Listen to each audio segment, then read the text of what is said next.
चलिए बुलेटिन की शुरुआत करेंगे उस अहम खबर के साथ जिस पर लगातार हमारी नजर बनी रही।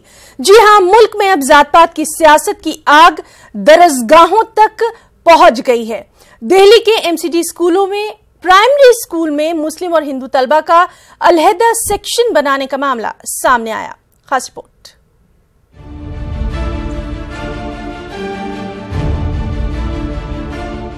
दिल्ली के वजीराबाद गांव की गली नंबर 9 में चल रहा ये वही एमसीडी प्राइमरी स्कूल है जिसने जात-पात को बुनियाद बनाकर तलबा में नफरत का जहर घोलने का काम शुरू कर दिया है। और न्यूज 18 की टीम जब स्कूल पहुंची तो ये खबर सच साबित हुई। यहाँ मुस्लिम और हिंदू तलबा के लिए अलहदा सेक्शंस बनाए गए हैं। क्लास में पढ़ते हो? 50B। क्या तुम्हारे स्कूल में क्या हिंदू मुस्लिम बच्चे अलग अलग बैठते हैं? कैसे बिठाया जाता है उनको बताओ। मतलब ये B क्लास है वो अलग बिठाते हैं बच्चों को, मतलब पलंग बिठाते हैं हिंदू को, और एक क्लास है वो हिंदू की वो नीचे है 50B की। अच्छा। और यहाँ इधर हिंदू है पलंग मुस्लिम है। क्यों ऐसा क्यों करते हैं? आप साथ में आप लोग खेलते नहीं हो? खेलते साथ में तो खेलते नहीं, लेकिन बिठाते नहीं है साथ में। क्यों? क्या कहते हैं? मना करते हैं। मना करते हैं? कौन मना करता है? सर नगर 5B के अलग बैठेंगे। 5B के अलग बैठेंगे? हाँ अलग बैठेंगे हिंदू बच्चे। ऐसा कुछ नहीं हुआ, यही बच्चे आपस में लड़ते रहते हैं, ऐसा कुछ नहीं हुआ। मास्टर लोग ये थोड़ी कहते हैं कि बच्चों को अलग अलग बैठो, पर यही है बच्चे थोड़ा छोटे छोटे हैं, उनको समझ आया नहीं, लड़ते रहते हैं आपस में। क्या किस तरह की बातचीत होती है? वो यही बोलते हैं तुम गरीब आदमी हो, हम बड़ा अमीर आदमी हैं, तुम मुसलमान हो, हम हिंदू हैं। यही बस यही है अपने बच्चों को। 5वीं क्लास यानी 5th क्लास तक के स्कूल में 600 से ज्यादा बच्चे पढ़ते हैं और इन्हें हिंदू मुस्लिम में बांट दिया गया। रिपोर्ट के मुताबिक पहली क्लास के सेक्शन ए में 36 हिंदू तलबा के नाम है, जबकि सेक्शन बी में 36 मुस्लिम तलबा के नाम दर्ज है। दूसरी क्लास के ए सेक्शन में 47 हिंदू और सेक्शन बी में 26 मुस्लिम और 15 हिंदू और सेक्शन सी में 40 मुस्लिम तलबा के नाम हैं। तीसरी क्लास के सेक्शन ए में 40 हिंदू, सेक्शन बी में 23 हिंदू और 11 मुस्लिम, सेक्शन सी में 40 हिंदू और सेक्शन डी में 14 हिंदू और 23 मुस्लिम तलबा के नाम दर्ज है। और स्कूल की इस हरकत से सरपरस्तों में तो सख्त नाराजगी है ही, लेकिन वो खुद को इस मामले में मजबूर भी बता रहे हैं। बाकी ये जो इन्होंने किया है गलत किया है, ऐसे तो नहीं है। अब हम भी यहाँ इसी स्कूल में हम भी पढ़े हुए हैं, इसी स्कूल में हम भी पढ़े हैं। यहाँ हिंदू मुस्लिम सभी रहते हैं, 50 साल सभी रह रहे हैं यहाँ पे। हमें भी 30 साल हो गए रहते हुए। सब बच्चे पढ़े हैं, हर तरह के हर कौम का बच्चा यहाँ पढ़ा है। ऐसी कोई हरकत कभी हुई नहीं कि ना टीचर ने कभी अलग ऐसा कोई मोल भाव रखा ही नहीं। ये तो आज पहली बार ज़िंदगी में हम सुन रहे हैं और देख रहे हैं। ये बोला कि पापा एक तो हमारे सफाई करवाते हैं और जी एक हमारे को उनसे अलग बिठाते हैं बच्चों से हिंदू मुस्लिम का, और जिसमें लिखाई पढ़ाई भी अलग हो रही है, किताब भी अलग है उनकी, हिंदी की अलग है, उनकी अलग है, उर्दू की। आपने प्रिंसिपल से शिकायत? हाँ जी प्रिंसिपल से कर रहा था। क्या बोले? वो ये बोलते हैं कि जो हमारी मर्जी आएगा हम तो वो करेंगे। मजहब की बुनियाद पर इन मासूमों को बांटने के इल्जाम में स्कूल इंचार्ज की गिरफ्तारी का मुतालबा जोर पकड़ता जा रहा है। पता चला है, ये हमें आज ही पता चला है। हमें इस चीज़ के बारे में पता होता है तो हम पहले से इसकी कार्रवाई करते हैं। हमारे यहाँ पे एमसीडी स्कूल में शाम के टाइम 625 बच्चे पढ़ते हैं, जिसमें से उन्होंने प्रिंसिपल ने वहाँ ये कर रखा कि बच्चों का डिवीज़न कर रखा था। ये सब बात हमें मालूम नहीं थी। वहाँ पे उसने सेक्शन बना रखे थे अलग अलग ABCD। तो हर ए सेक्शन में उसने हिंदू बच्चे ले रखे थे और D सेक्शन में उन्होंने मुस्लिम बच्चे ले रखे थे, और वहाँ पे खाना भी उन बच्चों को अलग अलग दिया जाता था। ये चीज़ सब हमें आज ही पता चली है। हम उस प्रिंसिपल के खिलाफ सख्त कार्रवाई करेंगे और मांग करेंगे कि कार्रवाई उसको सस्पेंड करने के अलावा उसके लिए कार्रवाई भी करेंगे ताकि उसको अरेस्ट भी किया जाए। देखिए, जब मैं सुबह पहुंचा और पता चला तो क्योंकि मैं RWA का जनरल सेक्रेटरी भी हूँ, एज ए RWA के जनरल सेक्रेटरी के नाते मैंने गया और दरवाज़ा खुलवाया तो प्रिंसिपल साहब वहाँ नहीं थे, सारे मीडिया के लोग थे। तो हम बैठे, मैंने प्रिंसिपल को फ़ोन किया कि भाई आप इमीडिएट आइए, कहाँ हो। तो वो वहीं कहीं आसपास थे, छुपे हुए थे या जो। तो उन्होंने कहा मैं आसपास हूँ। मैंने कहा इमीडिएट स्कूल में आइए और आप बताइए कि ये आपने कुछ किया है या नहीं किया है, क्या मामला है। तो वो आए और आने के बाद उन्होंने कहा कि हाँ जी, मैंने जो है ये मजहबी आधार पर डिवीज़न किया है।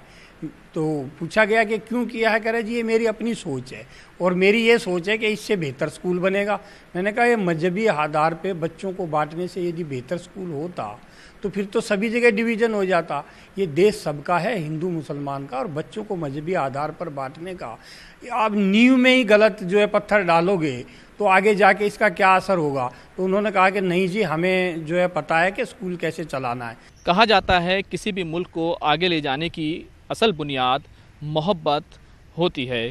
बच्चे इसीलिए स्कूल जाते हैं ताकि वो अच्छे शहरी बन सकें और मुल्क को आगे बढ़ा सकें। लेकिन अगर उनकी बुनियाद ही नफ़रत होगी तो कैसे उम्मीद की जा सकती है कि वो अच्छे शहरी बनेंगे और मुल्क को आगे ले जाएंगे। कैमरामैन हरीश के साथ खुर्रम शहजाद, न्यूज़ 18 दिल्ली।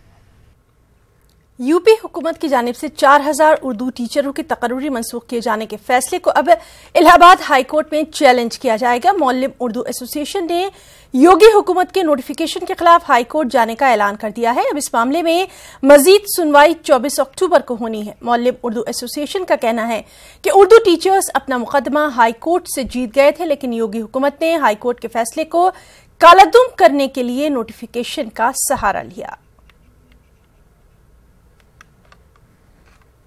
क्योंकि कोर्ट में मामला पेंडिंग चल रहा है अभी और कोर्ट ने 3 आदेश दे चुके हैं बहाली का। सिंगल बेंच का आदेश वो नहीं माना, डबल बेंच में ये लोग चले गए, डबल बेंच में फिर हार गए, वहाँ फिर आदेश दिया कि आप इसकी वैकेंसी पूरी कीजिए, वहाँ नहीं माने। फिर सरकार पुनर्विचार याचिका डाला, वहाँ खारिज उनकी हो गई। हम लोग कोर्ट ऑफ कंटेम्प्ट में गए, कोर्ट ऑफ कंटेम्प्ट में जाने के बाद 2 बार कोर्ट ने आदेश दिया भर्ती पूरी करने का। अभी ये लास्ट टाइम 1 अक्टूबर को कोर्ट ने कहा भर्ती पूरी करके आओ वरना चार्ज भुगतने के लिए तैयार हो। तो उसके बदले में सरकार भर्ती पूरी करके ना करके वो वैकेंसी को ही पूरी रद्द कर दी।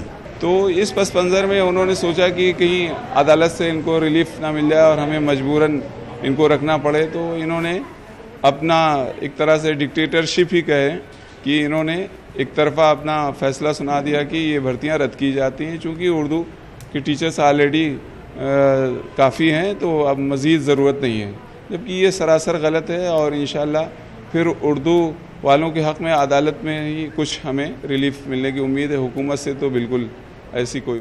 और यूपी में उर्दू टीचरों की तकर्री की मनसूखी के फैसले ने खवातीन मौल्लिम उर्दू को सबसे ज्यादा मुतासिर किया। मौल्लिम उर्दू सनद याफ्ता खवातीन योगी हुकूमत के इस फैसले से सख्त सदमे का शिकार हो गई हैं। इनका कहना यही है कि उर्दू टीचरों की तकर्री को मनसूख करके योगी हुकूमत ने उनके साथ खासतौर पर सौतेला सलूक किया। इन टीचर्स का कहना है कि वो अपने हकूक की लड़ाई आखिरी दम तक लड़ती रहेंगी।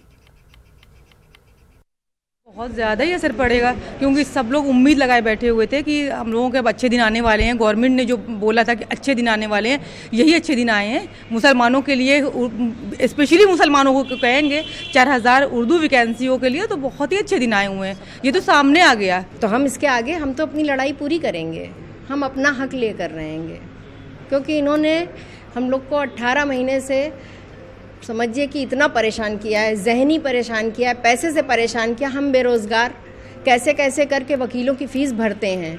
इन्होंने दिया कुछ नहीं, सिर्फ हम लोगों से लिया है। इनकी सरकार, योगी सरकार ने ना हिंदू ना मुसलमान किसी को नहीं खुश किया। टीचर शिक्षक वर्ग को तो ख़ास तौर से परेशान किया है। सर्वे जो कर रहे हैं गलत, ये जो है बयानबाजी कर रहे हैं, जुमलेबाज सरकार है, कुछ नहीं दे रही है किसी को। और इन्होंने जो है उर्दू को जो है क्या किया है कि उसको जो है मुसलमानों से ला करके जोड़ दिया है, जबकि ऐसा बिल्कुल नहीं है। हिंदू भाई बहन भी इसमें शामिल है हमारे, ऐसा नहीं कि खाली जो है मुसलमानों की वैकेंसी आई है, हिंदू भी। कर्नाटक में मौजूद अक़लियती रिहायशी स्कूलों में मेयार तालीम को बुलंद करने के लिए इक़दाम किए जा रहे हैं। इस साल रियासती हुकूमत मजीद 35 मुरारजी देसाई अक़ामती स्कूल कायम करने जा रही है। एक रिपोर्ट।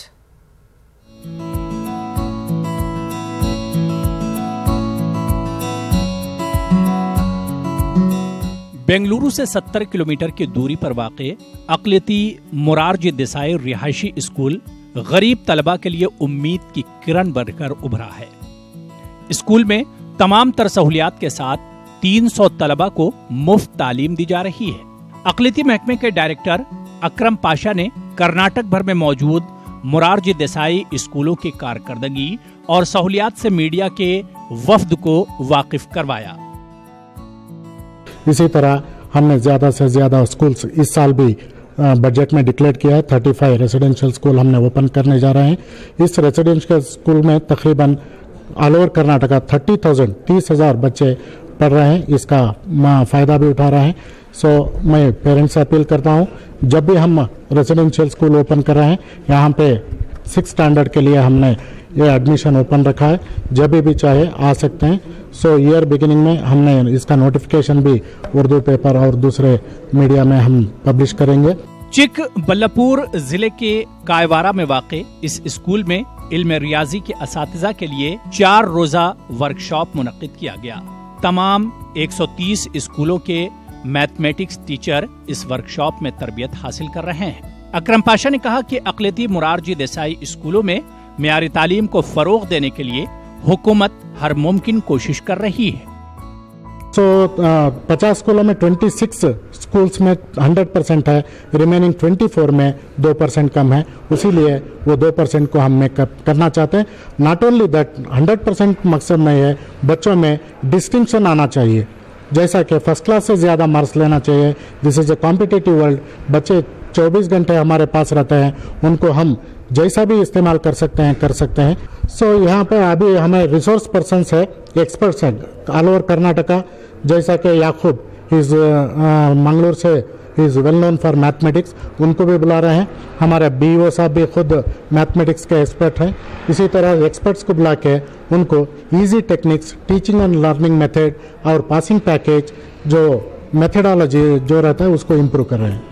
अंग्रेजी मीडियम में चलाए जा रहे इन अक़लियती स्कूलों में उर्दू को एक मजमून की हैसियत से पढ़ाया जा रहा है। अकरम पाशा ने कहा कि हर स्कूल में 75% अक़लियती तलबा और 25% दीगर मज़ाहिब के तलबा के दाखिलों की गुंजाइश है। लिहाजा अक़लियती समाज को चाहिए कि वो हुकूमत की इस स्कीम से भरपूर फायदा उठाएं।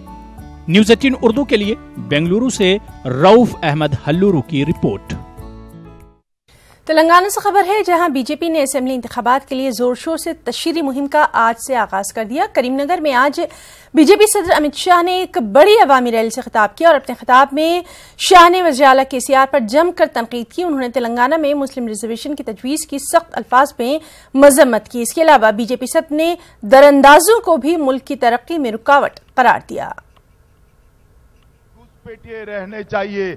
मैं आपको यहां से इस मंच पर से वादा करने आया हूं, 18 में TRS की सरकार को बदल दीजिए, 19 में मोदी जी की सरकार फिर से लाइए, देश भर में एक भी घुसपैठिया न रहे, चुन चुन कर उनको निकालने की व्यवस्था भारतीय जनता पार्टी की सरकार करेगी। अलीगढ़ एनकाउंटर के सिलसिले में तफसीलात जमा करने आई समाजवादी पार्टी की 6 रुकनी टीम को पुलिस ने नज़्म-ओ-नस्क का हवाला देकर अतरौली जाने से ही रोक दिया। समाजवादी वफ्द ने इस मुकाम का मुआयना किया जहां एनकाउंटर किया गया था और बाद में बंद कमरे में मुतासरा खानदान से भी मुलाकात की, जिसकी रिपोर्ट 12 अक्टूबर को अखिलेश यादव के सुपुर्द कर दी जाएगी। खास रिपोर्ट।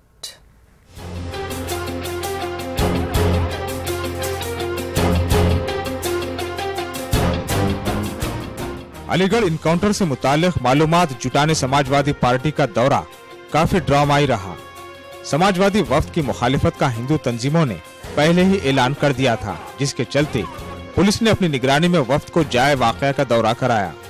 लेकिन वहीं से पुलिस के दबाव में समाजवादी पार्टी का वफ्द वापस अलीगढ़ लौट गया और मुतासरा खानदान से बंद कमरे में मुलाकात करके लखनऊ रवाना हो गया। वफ्द के मुताबिक पहली नजर में इनकाउंटर फर्जी नजर आ रहा था।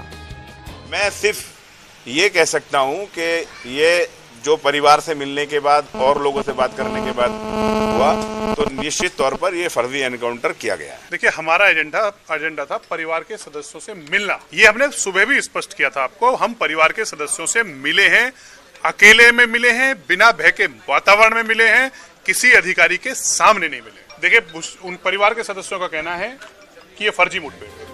वहीं हिंदूवादी तंजीमों से जुड़े अफराद बिलखुसूस बजरंग दल अपने तयशुदा प्रोग्राम के तहत अतरौली में मौजूद थे। हाथों में काले झंडे लेकर वो समाजवादी पार्टी के वफ्द की मुखालिफत में पहले ही पहुंच गया था। ऐसे प्रतिनिधि मंडल का विरोध करने का निर्णय लिया था कि जनपद में यदि आते हैं तो उनका हम लोकतांत्रिक तरीके से विरोध करेंगे और वो विरोध हमारा ये सफल रहा। हमने जाने का प्रयास किया है, संवैधानिक पद्धति के आधार पर हमको प्रशासन ने अरेस्ट किया है। इसमें ये जो समाजवादी पार्टी का एक प्रतिनिधि मंडल आया है, वो जो इनकाउंटर में मारे गए उनके घर जा रहा था, उसी के विरोध में ये लोग वहां भी पहुंचना चाहते थे। ऐसी स्थिति में टकराव की स्थिति उत्पन्न हो सकती है, इसलिए इनको यहां पर रोका गया। अलीगढ़ इनकाउंटर की जांच करने आई समाजवादी पार्टी पुलिस को इत्तला देकर अलीगढ़ आई थी और ये पुलिस की जिम्मेदारी थी कि वो हर जाविये से वफ्द की मदद करती, लेकिन बड़े बड़े शरपसंदों के इनकाउंटर का दावा करने वाली पुलिस बजरंग दल के सामने बेबस नजर आई। अलीगढ़ से न्यूज़ 18 उर्दू के लिए मोहम्मद कामरान की रिपोर्ट। गुजरात फसादात 2002 से मुतालिक एक अहम इंकशाफ हुआ। रिटायर्ड जनरल जमीरुद्दीन शाह के मुताबिक उन्हें अगर बर वक्त गाड़ियां और दीगर सहूलियात फराहम की गई होती तो सैकड़ों लोगों की जानें बचाई जा सकती थी। रियासती हुकूमत ने फसादात पर काबू पाने के लिए फौज तलब की थी और आर्मी चीफ ने यह जिम्मेदारी लेफ्टिनेंट जनरल जमीरुद्दीन शाह के सुपुर्द की थी, जिनकी स्ट्राइक कोर डिवीजन उस वक्त राजस्थान में तैनात थी। जनरल शाह का कहना है कि हुक्म मिलते ही फौज के दस्ते फिजाइया के तैयारों में सवार होकर अहमदाबाद पहुंच भी गए थे, लेकिन वो लोग एक दिन से ज्यादा हवाई अड्डे पर ही बैठे रहे, क्योंकि रियासती हुकूमत ने उनके लिए ट्रांसपोर्ट तक का इंतजाम नहीं किया था। बाबरी मस्जिद एक्शन कमेटी के कन्वीनर और मुस्लिम पर्सनल लॉ बोर्ड के सेक्रेटरी जफरयाब जीलानी का कहना है कि अयोध्या में राम मंदिर की तामीर के ताल्लुक से बयानात गैर जिम्मेदार लोगों की जानिब से दिए जा रहे हैं और जिनका मकसद सिर्फ और सिर्फ माहौल खराब करके सियासी मुफाद हासिल करना है। साथ ही जिलानी ने अमन पसंद लोगों से यह अपील भी की कि वो मुश्तइल ना हो और बयानबाजी करने वाले लोगों के मकासद और मंसूबों को समझें। एक्शन कमेटी और पर्सनल लॉ बोर्ड का मुकम्मल एतमाद अदलिया पर है और ये अदलिया की जिम्मेदारी है कि वो इस तारीखी तनाज़े के को स्टेटस को हतमी फैसले तक बरकरार रखे। जो दे रहे हैं वो कोई जिम्मेदार आदमी नहीं, जिम्मेदार सबसे इसमें थे वेदांती जी, जिन्होंने बयान दिया था कि 30 सितंबर से शुरू कर देंगे हम बनाना। अभी तक तो वहाँ पहुँचे नहीं हो और ना पहुँच पाएंगे। हमारा तो कहना उसमें ये है कि हमें कुछ नहीं उसके बारे में सोचना है। ऑर्डर है सुप्रीम कोर्ट का स्टेटस को का और उसको मेंटेन करने की जिम्मेदारी उस जगह पर पहली जिम्मेदारी अथराइज्ड पर्सन की है, क्योंकि गवर्नमेंट सुप्रीम कोर्ट ने इस प्रॉपर्टी को सेंट्रल गवर्नमेंट को स्टेटरी रिसीवर अपॉइंट कर रखा है। दूसरी जिम्मेदारी स्टेट गवर्नमेंट की है। भोपाल के आलमी तबलीगी इज्तिमा की तैयारियां शुरू हो गई हैं। 71वें आलमी तबलीगी इज्तिमा का इनेकाद भोपाल के ईंट खेड़ी में होना है। इस बार आलमी तबलीगी इज्तिमा का इनेकाद 4 रोजा रहेगा, जबकि इससे पहले आलमी तबलीगी इज्तिमा का इनेकाद 6 रोजा होता था। इस साल आलमी तबलीगी इज्तिमा के लिए गुज़िश्ता साल के मुकाबले तैयारियां भी बड़े पैमाने पर की जा रही हैं। गुज़िश्ता साल उलमाए दीन के बयान के लिए खास पंडाल को 65 एकड़ जमीन पर बनाया गया था, जबकि इम साल खास पंडाल को 80 एकड़ जमीन पर बनाया जाएगा। वाज़ेह है कि भोपाल में आलमी तबलीगी इज्तिमा का इनेकाद 1947 में किया गया था। आलमी तबलीगी इज्तिमा में इस बार क्या खास रहेगा, इस ताल्लुक से हमारे नुमाइंदे डॉक्टर मेहताब आलम ने आलमी इज्तिमा कमेटी के तर्जुमान अतीकुल इस्लाम से खास बातचीत की। आलमी तबलीगी इज्तिमा पूरी दुनिया में मशहूर है। 71वां आलमी तबलीगी इज्तिमा 23 नवंबर से शुरू होगा, लेकिन खास बात यह है कि इस बार आलमी तबलीगी इज्तिमा 3 रोज का नहीं बल्कि 4 रोज का होगा। आलमी इज्तिमा में क्या खास रहेगा, इस पर बातचीत करने के लिए आलमी तबलीगी इज्तिमा के तर्जुमान अतीकुल इस्लाम साहब हमारे साथ मौजूद। आइए उनसे जानते हैं। अतीकुल्लाह साहब, अब जब हम लोग आपसे बात कर रहे हैं आलमी तबलीगी इज्तिमा जो पूरी दुनिया में मशहूर, इस बार 71वां है और इस बार खास बात यह कि आपने 3 रोज नहीं बल्कि 4 रोज का इज्तिमा कर दिया है, क्या वजह है? इसमें मजमा ज़्यादा आ रहा है, इसी वजह से एक दिन बढ़ाना पड़ा और बहुत ज़्यादा मजमा आने की उम्मीद है इस साल। पिछले साल से देवड़ा मजमा आने की उम्मीद है। आपने कहा पिछले साल से ज़्यादा लोग आएंगे और 4 रोज का इज्तिमा है। गुज़िश्ता साल आपने 65 एकड़ में खास पंडाल बनाया था, तो इस बार कितने बड़े पैमाने पर तैयारी की जा रही है? इंशाल्लाह इस साल हम 80 एकड़ में कोशिश कर रहे हैं पंडाल लगाने की और इंशाल्लाह लग जाएगा। और पार्किंग 250 एकड़ में कर रहे हैं हम, बाहर की ज़मीनों की बातचीत चल रही है और वो भी उसमें हम कामयाब हो जाएंगे इंशाल्लाह। 80 एकड़ में पंडाल और 250 एकड़ में पार्किंग लगाएंगे इंशाल्लाह। अगर हम आपने पार्किंग की बात की, बहुत सारी ट्रेनें आती हैं, बसें आती हैं, क्या इसके लिए भी रेलवे से कुछ खास ट्रेनें चलाने की बात करेंगे? और पिछले साल आप लोगों ने खास पैगाम दिया था कि इज्तिमा को पॉलीथीन फ्री रखा था। जी हाँ, इस बार भी इंशाल्लाह हम ग्रीन इज्तिमा क्लीन इज्तिमा के नाम से हम कर रहे हैं। ये पॉलीथीन और सिगरेट, बीड़ी, तंबाकू, पौच सब पे पाबंदी लगा रहे हैं। हम दुकानदारों से दरख्वास्त कर रहे हैं कि उसे पाबंदी लगे, उसको कोई इस्तेमाल न करे। रेलवे से मुतालिक बहुत सी बातें तय हो गई हैं। एक रेलवे से हमने कहा है कि भोपाल से निज़ामुद्दीन तक स्पेशल ट्रेन चलाए, हो सकता है इंशाल्लाह वो मंजूर हो जाएगी। और 36 बोगियाँ हमने मांगी हैं मुख्तलिफ ट्रेनों में, वो भी इंशाल्लाह रेलवे बहुत काम करती है, रेलवे कर रहेगी इंशाल्लाह, उम्मीद है मुझे। ये इतनी बड़ी तैयारियों की बात करें इज्तिमा के लिए, अभी इज्तिमाई की तैयारियां जो है इब्तिदाई मरहले में हैं, और जाहिर सी बात है जिस तरह से तैयारियां आगे बढ़ती जाएंगी तो कब से लोगों का आना शुरू हो जाएगा? लोग तो अभी आ रहे हैं, कम से कम 200-250 रोज़ लोग आते हैं। संडे को कम से कम 500 आदमी, और अब के अगले संडे को तो 1000 आदमी करीब पहुँचेंगे। अपना खाना, अपना सब चीज़, सवारियाँ सब लेकर आते हैं, और अपने औजार भी लेकर आते हैं, फावड़ा, कुदाली, सब्बल सब लेकर आते हैं और काम में जुटते हैं। अल्लाह उनको जज़ाए खैर दे। काम में जुटते हैं, दिन भर काम करते हैं, शाम को हाथ धो के चले जाते हैं।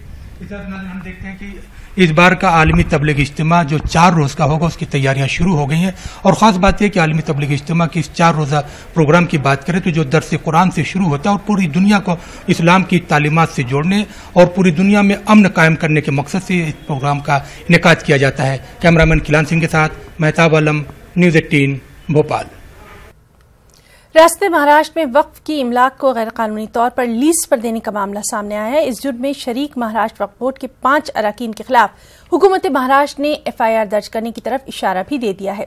इस सिलसिले में हमारे नुमाइंदे मोहिउद्दीन ने तहरीक औकाफ के सरबराह शबीर अहमद अंसारी से खास बातचीत की है। तो आप देखिए ये खास बातचीत। मुझे इजाजत दें, लेकिन आपको बता दें कि ताज़ा खबरों के लिए आप लॉग इन कर सकते हैं हमारी वेबसाइट news18urdu.com पर। आदाब। लाखों करोड़ों एकड़ की वक्फ की ज़मीनात हैं, अराजी हैं, लेकिन इनका तहफ़्फ़ुज़ एक बड़ा मसला बना हुआ है। हमारे साथ मौजूद हैं मारूफ समाजी कारकुन शब्बीर अंसारी, जो कि तहरीक औकाफ कमेटी के सरबराह हैं, और इन्होंने औकाफ के तहफ़्फ़ुज़ के मुतालिक महाराष्ट्र में एक तहरीक छेड़ रखी है। हम चलिए बात करते हैं शब्बीर अंसारी से। शब्बीर साहब, एक बात ये बताइए कि हिंदुस्तान के साथ साथ जो है महाराष्ट्र में जो है वक्फ की ज़मीनों का एक बड़ा मसला है। हमेशा जो है वो घोटाले सामने आते हैं। इस बार क्या घोटाला सामने आया और उसकी जो है वो बारीकियाँ क्या है? बोर्ड के जो मेम्बरान थे, उन बोर्ड के मेम्बरान ने तहफ़्फ़ुज़ करने की बजाय गैर ज़िम्मेदाराना तरीक़े से हज़ारों करोड़ों रुपये की प्रॉपर्टी को फ़रोख्त कर दिया। 99 साल के लीज़ पर दिया, जबकि 95 एक्ट जो होता है, वक्फ एक्ट है, उसके तहत वो गुनाह होता है। ये सारी चीज़ें सामने आने के बाद में हमने वज़ीर आला से इन लोगों की शिकायत की। शिकायत करने के बाद में 1 साल से ये मसला चल रहा था। उनकी पूरी तरीके से तफ्तीश हुई, और तफ्तीश होने के बाद में उनको मुजरिम पाया गया, और मुजरिम पाने के बाद में ये पहला तारीख़ी वाक़या है हिंदुस्तान की तारीख़ में। ऐसा वाक़या हुआ है कि गवर्नमेंट ने इन तमाम जो 5 मेंबरों की जो हमने शिकायत की थी, उनके ख़िलाफ़ पुलिस स्टेशन में FIR दर्ज करने की बात की है। 5 लोग कौन कौन हैं जिन्होंने जो है वो वक्फ की ज़मीन का नाजायज़ तरीके से उसको लीज़ पे दिया है? कौन अफराद हैं, कहाँ से ताल्लुक़ रखते हैं, और उनका जुर्म क्या है? एक अब्दुल्ला खान दुर्रानी और बाबा जानी जो MLC है नेशनल कांग्रेस पार्टी के। एक है हबीब फ़की साहब जो नेशनल कांग्रेस पार्टी के महाराष्ट्र के बारिटी के सदर थे। एक है गुलाम मोहम्मद उस्तानवी साहब, जिनके बड़े बड़े यहाँ मदरसे और इंस्टीट्यूट चलते हैं। एक है सैयद जमील जो जालना से ताल्लुक़ रखते हैं। इन सब